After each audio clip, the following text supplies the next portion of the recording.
issue there about worrying about who does go ahead and take the points advantage. But skip the ban and protect, skip the specialist draft, going straight in. We're going to kick it back on board with Carl because he was your pick to watch originally.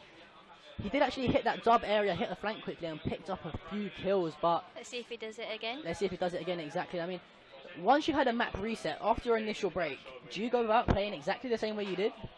Some teams do, because they don't expect the other team to expect it again.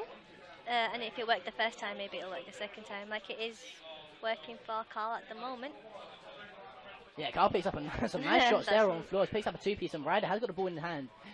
Option to push towards this mid-map area is grungy and ironic fine too, and I like this play here coming out of Ryder. 15 since they haven't got any control yet. I think the ball actually still on the mat. I'm not too sure if it might actually be caught in the top corner. And Carl's still going. He's on a 4-kill streak, 5-kill streak at the moment. And you can hear him getting really hyped right now. He's almost put some shots in his team. Nearly takes his teammate out, but he's got that dart in his back pocket already to work with. Really helpful piece of armor, especially he's hitting this really nice flank at the moment. Oh, he could easily this get could his pay out here. if he kills his kills. And as I said that, he dies. Yeah, I mean, he was in a bit unfortunate position there. Got caught up against two AR players in a long-range gunfight. You'd have to do very, very well in order to win those gunfights. As Runner does try to put that 1 point in over the top of Granny's, however, it does fall slightly short as he does tag up that player with the ball very, very heavily. Ryder and Chess pick up two. That is good. 3 go down for the squad of Lethal. It's all up to Floors. Huge gunfight win there for Floors. If he goes down, that means the other team has complete control of his base. The team's going to be spawning out. And that's exactly what you want if you're a support of External. But flicking through these leaderboards right now, except from Carl, no one's really standing out for any of the teams. Runner finally got a kill, and then Grungy and the other teams just got a kill as well. So I think the issue here with this, the Lethal squad, sorry, I just realised the teams are wrong on the leaderboards. They're really slow at starting. It takes them a while to really heat up. I saw it earlier on in the hard point. They got 100-point clubs against Rise, who some people do say are alongside the favourites to take this LAN, other than yourselves. They really started off, they slowly bring it back. I mean, they got 65 points in the end, which, I mean, it's not the best, but they was really struggling. But yeah, and come back on in the S&D, and destroy. they did bring it to four rounds again. Yeah, exactly. They won 4 rounds straight in a row once they started heating up and getting the communication. I think it's all about confidence. I believe, other than Carl, this is all the players' first LAN events. Yeah. So sometimes that can play a real big factor. Definitely. Is Grungy picking up some nice shots on Carl? Yeah, right now, Grungy just trying to do some work in the base, if possible. Does get tagged up from behind. Actually nearly turns and burns on that player. Runner does well to pick him up there. But Floor's really doing the bits for his team right now. 6-2 on a 3-point spree. Trying to earn this start if possible. And it's still it's 1 point game. 2 minutes 30 into the game. Halfway through the first round. And again, it's been a really slow start for an Lethal have got control at the moment. They could transfer this into some points maybe. If he picks up this... Oh, unlucky. Yeah, Ches does a great job picking up a 2-piece there. I mean, it's one of those things where when you think someone's going to advance up the map, someone picks a 2-piece up. And a nice 1-point play comes there for the squad of External. And I'm really shocked to see that only 2 points have gone through here. I mean, some teams sometimes have had control of the base. Ball is in the hands of Mitch now as he's going to try and hit that long 1-pointer over the top of Red. That's going to fail unbelievably bad. You need to go back to custom games to work on your 1-pointers. Not showing it how to do it there. If you guys watching on stream, don't take notice on how to throw 1-pointers from that player.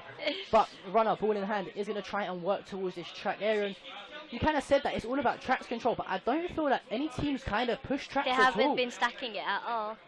I think they kind of... They're sending one player at a time. They're focusing on mid and the ball, really. They haven't really been focusing on getting that control to set up those relays, because that's where you can stack all your points up bit by bit. I mean, I think, especially on uplink, it's one thing going for the ball and trying to get 1-pointers, but you need to know when to do it. I mean, like you said, there's no point hitting mid consistently if people are there just going to consistently be shredding you down. If you hit tracks or hit a flank, maybe even through 10, catch them off guard a little bit, put a few kills together, and then bang, you can really rally some points through, like you said. No team's really doing that at the moment as 55 seconds left, leveling up at 1-1. They're running with the ball without any protection, anyone running in front of them. It's just getting the ball. It's sort of running. like everyone wants to make a hero play. That's if you know what I mean. Everyone wants to be that individual as Carl gets the beat down on floors as Grungy does take him down. Make it a 2-piece from Grungy. This could be something now. He's got some lead blockers. That was probably the worst pass I've ever seen. That was the worst pass I've ever seen in any Black Ops 3 game as Ryder picks up a 2-piece. And I want to say Ryder's really trying this game. The last game he did play, he did really struggle. He went near enough triple negative. But sitting at 9-11, starting to improve a little bit. I mean, he's only, like I said, 9-11 right now. Still 2 kills negative, but it's definitely an improvement from what we saw him do earlier on. But 15 seconds left. It doesn't look like there's anyone in any position to put any more points through unless Ryder can hit it. Maybe if he can hit this. Oh no, and he misses. It just bounces off the top of the roof there, but... So then they're going to the second half in the tie game. We don't really see that often, but I mean, if we sometimes see a tie, but it won't be as heavily as that. Like, I mean, 1-1. It's like literally... Bring up the scoreboard right quick. No one... If you look at the kill feed, you can see Lethal have been dominating from their side. Yeah, exactly. I mean, you got to say, look at Flaws though, man. 15 and 7, double positive for his team. That's exactly what you see out of your AR Slayer on a map like Definitely, Frim. but that will only amount to 1 point. He's getting the kill, just not in the right places. Exactly, it's kind of just thinking, like, you know what, you got 15 kills, but most of them kills are going to probably be pointless kills, like just on the flank where you're not really getting any map control. As we were speaking about Flaws, I'm going to jump on board with him as he's going to have one gunfight here towards this little room, doing that higher wall run. Does find that player. Gets it on Carl. The one bomb comes in on Carl. Some nice shots there. Can he find the second player just to his right? Does tag him up really nicely. Can he? Don't find the third player. Surely not. Now if Mitch on their team steps up a little bit.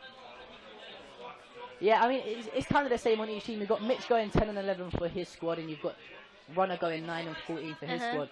So it's kind of who steps up first and steps up the quickest. And I don't want to say you can put the team in the backpack and contribute a little bit towards just a little bit more. I'm just looking through right now to see if anyone's got any sort of specialist abilities to work with. Flaws has actually got the Scythe, and it wouldn't be a good shout for him to pull it out here. I mean, pop the Scythe. There's a few players mid-map, maybe get some mid-map control. Obviously, that Scythe's so good at a longer range. But like I said, most people opt to use the Tempest just because of the chaining effect ability. Yeah, I'm surprised no one put it on for this map. Especially on a map like Fringe as well. Like you said, it's heavily contested towards that track side and in that dub area, even towards the middle of the map. If you hit one person on the ball with that Tempest, they can't touch that ball for a few seconds. Nobody wants to go for tracks for either of these teams. Everyone just seems to be focused on going mid. I literally feel like I'm watching a TDM right now. that is literally it. The ball has not been touched for the last 40 seconds probably. It's just, oh, and I say it's been moved. I mean, it's... Ryder did fall there. He was on a 6 points, but I like the camo play coming out of Grungy. Absolutely runs past that player. Not too sure about the play in the end. I mean, if he just pops that camera and runs towards the ball... He missed the ball from there. This hasn't been the best game of uplink so far. Mitch is not having a good game right now. I think that was that the second 1 pointer he's missed, or from that range as well. I'm not sure what he was looking at, but if that cost them the game, then he's gonna feel it later on from his team. It's one of those things where I say as a caster a lot, go for the 1 pointers as much as you can. But if you're in a position like that and you miss the 1 pointers, then you shouldn't be allowed to go for them 1 pointers. Your team should literally just say, we don't want you touching the ball. I mean, back when I used to play on Advanced Warfare, there was one of my teammates who literally couldn't throw 1 pointers for his life. So he said, literally, you don't touch the ball. As Ched's picked up, I thought he picked up 1 kill there. He was actually killing Ryder. As Carl's starting to really get heated up, you can hear the hype coming in from the chat, from the players. As Mitch, Grungy, and Flaws all find players. 25 and 3 right now from Flaws. Really going off for the squad.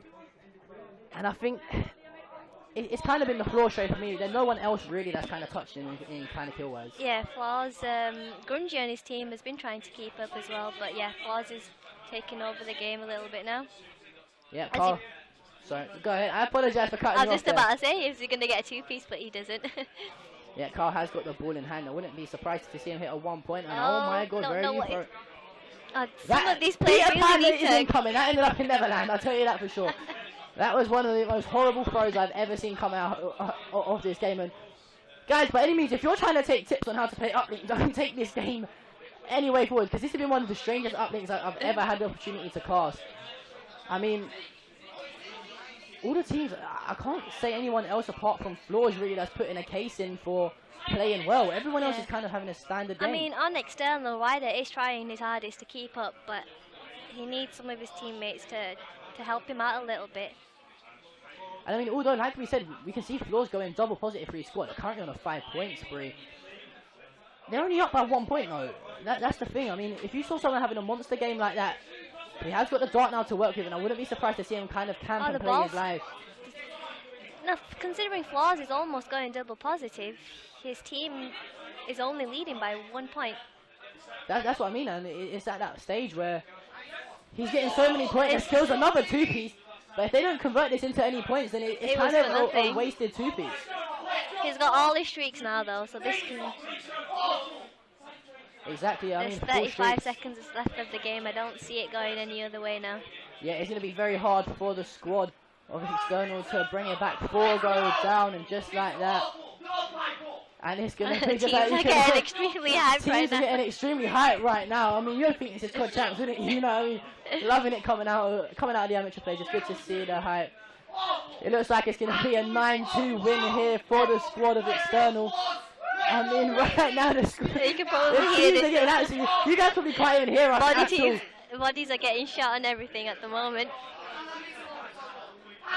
9-2 Angel, man. That was probably, except from the last minute, that was probably the weirdest ever uplink game I've ever casted. It was the closest up until the last minute or so when Flaw sort of took it into his own stride. And